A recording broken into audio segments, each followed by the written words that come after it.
ये भी हमें प्रकृति बताती है, नाम ही प्रकृति है, नेचर का ही दिया हुआ है। और जैसे मैंने बताया कि प्रकृति चेंज नहीं होती है, वो हमें जन्म से मरण तक वही रहती है। अगर चेंज हुई तो आयुर्वेद ने उसे अरिष्ट कहा है, मतलब मृत्यु सूचक लक्षण बताया।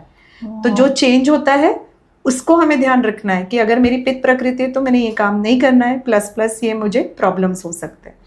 मैम बहुत ही अच्छे से आपने समझाया। और मैम जैसे आपने कहा कि अगर हम किसी ऑर्गेनाइजेशन में काम करते हैं तो हमारे सामने कोई आ रहा है तो हम उसको अकॉर्डिंग टू रोल उसकी प्रकृति को देख, मैम क्या ये चीज आप अपने क्लिनिक के लिए भी फॉलो करते हैं? डेफिनेटली। तो मेरा स्टाफ में भी कुछ हद तक तो डेफिनेटली हम देखते हैं, कभी कभी कुछ चीजें हमें छोड़ भी देनी पड़ती है, बट हमें हाँ ये समझ में आता है कि ये इंसान हमारे, अब जैसे मुझे मेडिकल फील्ड में तो हमें ऐसे लोग चाहिए ना जो फास्ट मूविंग हो, फास्ट एक्टिंग हो।